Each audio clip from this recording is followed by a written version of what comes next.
नमस्कार, मैं आपके साथ पूजा जादौन और आप देख रहे हैं द फैक्ट इंडिया। देश में हर तरफ रामलला की प्राण प्रतिष्ठा की धूम है। पूरा देश ही 22 जनवरी को अयोध्या में होने वाले राम मंदिर के उद्घाटन की खुशी में उत्सव मना रहा है, लेकिन इस पर भी खूब राजनीति हो रही है। विपक्ष इस पर अपना अलग ही तर्क दे रहा है। विपक्ष ही नहीं बल्कि शंकराचार्य भी राम मंदिर प्राण प्रतिष्ठा को शास्त्रों के अनुसार नहीं मान रहे हैं। इस पर पूर्व राज्यसभा सांसद पवन के वर्मा का कहना है कि श्री राम के बहुप्रतीक्षित धाम का निर्माण भाजपा का अपना प्रोजेक्ट नहीं है, ये सुप्रीम कोर्ट के फैसले का परिणाम है और इसीलिए ये गैर राजनीतिक घटना है। आपको जानकारी दे दें कि मंदिर निर्माण की देखरेख के लिए न्यायिक रूप से स्वीकृत ट्रस्ट का गठन किया गया था और वही उद्घाटन कार्यक्रम की व्यवस्था कर रहा है। ये पद्धति मर्यादा पुरुषोत्तम से जुड़े मूल्यों के अनुरूप ही है, क्योंकि ये उचित प्रक्रिया का पालन करती है और देश की सर्वोच्च अदालत के फैसले के अनुरूप न्याय संगत है। इसके साथ ही वर्मा का यह भी कहना है कि 1992 में भाजपा और संघ के कार्यकर्ताओं और स्वयं सेवकों द्वारा कानून को हाथ में लेकर बाबरी मस्जिद को ध्वस्त करना जरूर अमर्यादित था, क्योंकि ये गैर कानूनी तरीके से किया गया था। उस समय के शीर्ष भाजपा नेतृत्व, जिसमें अटल बिहारी वाजपेयी और लाल कृष्ण आडवाणी भी शामिल थे, उन्होंने इस घटना पर गहरा खेद भी जताया था।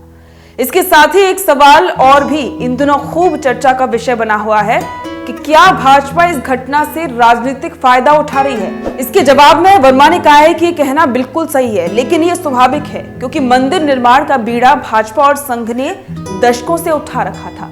और साथ ही ये भी बताया कि शायद जब आडवाणी ने 1990 में रथ यात्रा शुरू की थी, तब इसकी प्रेरणा आस्था और राजनीति दोनों रही होगी, क्योंकि पार्टी को 1984 की अपमानजनक हार से उबारने के लिए एक मजबूत भावनात्मक मुद्दे की जरूरत थी।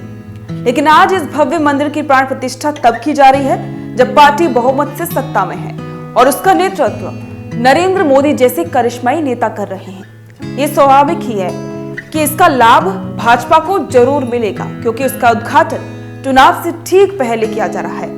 इसके साथ ही पवन के वर्मा राम मंदिर पर विपक्ष के रुख को लेकर भी कहते हैं कि इस पर बड़ा ही ताज्जुब है। यदि उन्होंने मंदिर निर्माण को मंजूरी देने वाले सुप्रीम कोर्ट के फैसले का स्वागत किया था, तो अब वे इसे केवल भाजपा का पार्टीगत मामला नहीं मान सकते।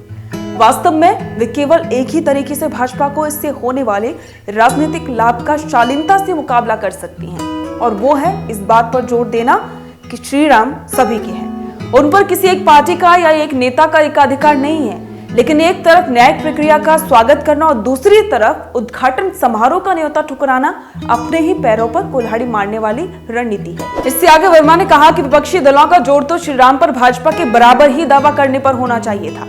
उन्हें पुरजोर तरीके से कहना चाहिए था कि मंदिर निर्माण उन सभी लोगों की जीत है जो श्री राम में विश्वास करते हैं, ताकि इसका श्रेय लेने के भाजपा के नैरेटिव को कमजोर किया जा सके।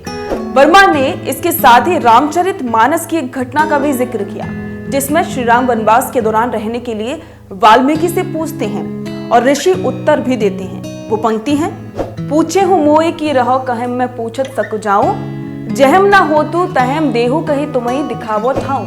इसका अर्थ है कि आप मुझसे पूछते हैं कि मैं कहाँ आवास बनाऊं, जबकि मैं आपसे आदर से कहता हूं कि पहले मुझे वो स्थान बताएं जहां पर आप नहीं हैं।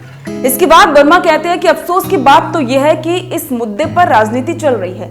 भाजपा दोषहीन नहीं है। इसके कुछ अति उत्साही सदस्य खुले तौर पर यह कह रहे हैं कि अयोध्या तो झांकी है, आगे बहुत कुछ बाकी है।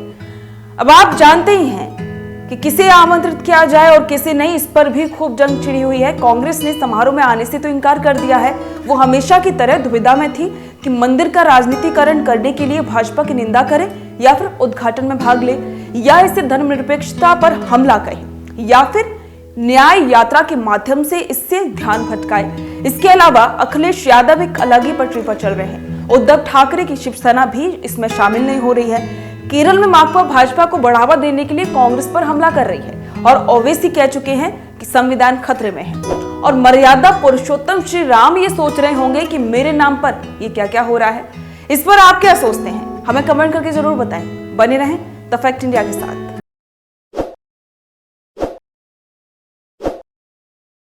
ताजा खबरों के लिए विजिट करें द फैक्ट इंडिया की वेबसाइट और डाउनलोड करें द फैक्ट इंडिया ऐप।